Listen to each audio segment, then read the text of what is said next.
ఏపీలో వ్యవస్థలు పతనమయ్యాయి. జరుగుతున్న అన్యాయాలపైన ఫిర్యాదులు చేసినా పట్టించుకోని దైన్య పరిస్థితిలోకి వెళ్లాయి.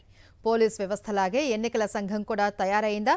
స్వతంత్రంగా వ్యవహరించవలసిన ఈసీ చివరికి అధికార పార్టీ నేతల కనుసన్నల్లో పనిచేస్తుందా? ఇంతకీ అసలు ఏపీలో ఏం జరుగుతుంది? వ్యవస్థల పతనం దేనికి సంకేతం? Watch the story. కేంద్ర ఎన్నికల సంఘం అత్యంత ప్రతిష్టాత్మకంగా నిర్వహిస్తున్న ఓటర్ల జాబితా సవరణ ప్రక్రియ ఆంధ్రప్రదేశ్లో భ్రష్టు పట్టింది. ఇక్కడ పేరుకు ఎన్నికల ప్రధానాధికారి ఉన్నప్పటికీ రబ్బర్ స్టాంపులా వ్యవహరిస్తున్నారన్న ఆరోపణలు వస్తున్నాయి. ఓటర్ల జాబితా సవరణ కార్యక్రమం అంతా అధికార టీడీపీ నేతల చేతుల్లోకి వెళ్లిపోయింది. పేరుకు బిఎల్ఓలు ఉన్నా వారిని బెదిరించి మరీ మొత్తం సర్ ప్రక్రియను పచ్చముఠ తమ గుప్పెట్లోకి తీసుకుంది. చిత్తూరు జిల్లాలో ఒక మాజీ ఎమ్మెల్యే పిఏ ఒక బిఎల్ఓను ఎలా బెదిరిస్తున్నారో ఆడియోల సాక్షిగా బయటపడింది. మా బిఎల్ఓకి ఫారమ్స్ ఇవ్వండి, అవి అప్లోడ్ చేయండి మైటీడీలో. అవి మా ఆఫీస్ కు ఒక సెట్, ఇప్పుడు ఒక సెట్ వాళ్ళకి ఇచ్చేసాం మేము రైతులకి. ఒక సెట్ మాత్రమే మేము కలెక్ట్ చేసుకున్నాము. అవునమ్మా, ఒక సెట్ ఫిల్అప్ చేసిన ఫారమ్స్ వాళ్ళ ఫోటో వచ్చేసిండేది. మాకు లోకేష్ గారు ఒక డాష్ బోర్డ్ పెట్టాడు మాకు బిఎల్ఏలకి. బిఎల్ఏ కూడా రెడ్డి శేఖర్, అతనికి సెట్ ఇస్తే అతను మైటీడీలో అప్లోడ్ చేసి మళ్ళీ మీకే ఇస్తాడమ్మా. మేడం ఉంచుకోమన్నమాట. మా ఆఫీస్ కి ఎత్తుకో ఇచ్చేసారు నాకు. మీరు చాలా యాంటీగా మాట్లాడుతున్నారమ్మా. నేను మాట్లాడుతున్నది ఒకటి, మీరు కాన్ఫరెన్స్ లో ఎక్కడ లేని విధానం మీరు మాట్లాడుతున్నారు. మీరు ఒకసారి మా ఎంఆర్ఓ సార్ని అడిగి ఆయన పర్మిషన్ తీసి ఆయన నాకు చెప్తే నేను మీకు ఇస్తానా? మీరు పొలిటికల్ గా మాట్లాడొద్దండి. మీ గురించి నాకు అంతా తెలుసమ్మా. ఏం తెలుసు? నాకు ఒకటి, నేను ఆఫీస్ లో కూర్చొని మీరు చేసుకుంటా అంటే కుదరదు. పొలిటికల్ మాత్రం దయచేసి పక్కన పెట్టండి. మీకు ఏదైనా అంటే మీరు పర్సనల్ చూసుకోండి. మనకి ఏదైనా గవర్నమెంట్ చెప్పింది దయచేసి గవర్నమెంట్ పరంగా చేయండి. మాకేం ఒకటి, నేను ఏది పొలిటికల్ గా చేయను. నేను నాకు అన్ని విషయాలు తెలుసమ్మా. నువ్వు పొలిటికల్ చేస్తున్నావు లేదని ఆయనతో నాకు అనవసరం లేదంటే మన లీడరు పార్లమెంట్ లో కమిటీలో ఉన్నాడు అతను. మా బిఎల్ఏలతో నాకు పనినా? మా బిఎల్తో చెప్పడం లేదంటే మీరు నేను లైన్ కట్టు, మీరు అట్లే ఉండండి రెడ్డి శాఖరానికి.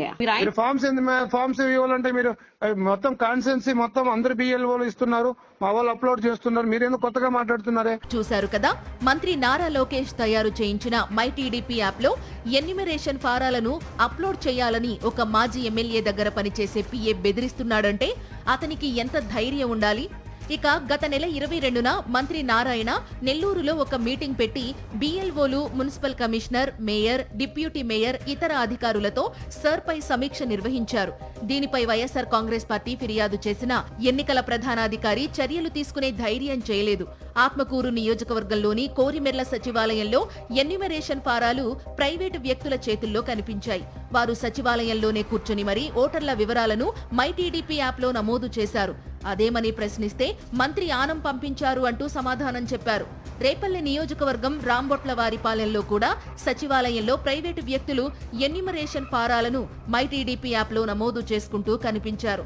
ఇలా ఈ 2 చోట్లే కాదు, రాష్ట్ర వ్యాప్తంగా చాలా చోట్ల బిఎల్ఓలను బెదిరించి వారి నుంచి ఎన్యూమరేషన్ ఫారాలను తమ యాప్ లోకి ఎక్కించుకుంటుంటే ఎన్నికల సంఘం చోద్యం చూస్తోంది. మరీ దారుణం ఏంటంటే పల్నాడు జిల్లా నరసరావుపేటలో కూడా ఇలాంటి ఘటనే చోటు చేసుకుంటే అక్కడి బిఎల్ఓ నేరుగా పోలీస్ స్టేషన్ కు వెళ్లి టీడీపీ నేతలపై ఫిర్యాదు చేశారు. అయితే పోలీసులు కేసు నమోదు చేయలేదు. పైగా ఉన్నతాధికారులు ఆ బిఎల్ఓను బెదిరించి కేసును విత్డ్రా చేసుకునేలా చేశారు. ఇలాగైతే అసలు ప్రజాస్వామ్యం బ్రతుకుతుందా అని వైఎస్ఆర్ కాంగ్రెస్ పార్టీ నేతలు ప్రశ్నిస్తున్నారు. ఇతర రాజకీయ పార్టీలకు సంబంధించినటువంటి ఓట్లు తొలగించాలనే ఆలోచనతో ఇవాళ రాష్ట్రంలో అధికారంలో ఉన్నటువంటి చంద్రబాబు నాయుడు మార్కు ప్రభుత్వం అడుగడుగునా కూడా ప్రయత్నం చేసినటువంటి పరిస్థితులు కూడా మన కళ్ళెదుటే జరిగినటువంటి పరిస్థితులు. ఏ కార్యక్రమైనా కూడా తనకి, తన కుటుంబానికి, తన పార్టీకి ఉపయోగపడే విధంగా తీసుకుపోవడమేనా తెలుగుదేశం ప్రభుత్వ వైఖరి, చంద్రబాబు మార్క్ వైఖరి అని చెప్పి నేను ఈ సందర్భంగా గట్టిగా అడగదలుచుకున్నా. ఇలాంటి దుశ్చర్యలు జరుగుతున్న నేపథ్యంలో వైఎస్ఆర్ కాంగ్రెస్ పార్టీ నేతలు మరోసారి తన బాధ్యతగా ఎన్నికల సంఘాన్ని కలిసి ఫిర్యాదు చేశారు.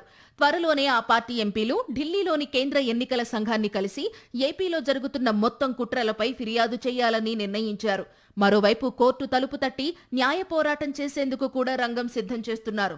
ప్రతి అర్హత కలిగిన ఓటరుకు ఓటు హక్కు ఉండేలా దొంగ ఓట్లను తొలగించేలా చర్యలు చేపట్టాలని కోరనున్నారు. అలాగే మైటీడీపీ యాప్పై కూడా పూర్తిస్థాయి విచారణ జరపాలని కూడా వైఎస్ఆర్ కాంగ్రెస్ పార్టీ డిమాండ్ చేస్తోంది. మరిన్ని అప్డేట్స్ కోసం ఛానల్ ను సబ్స్క్రైబ్ చేయండి. నోటిఫికేషన్స్ కోసం బెల్ ఐకాన్ పై క్లిక్ చేయండి.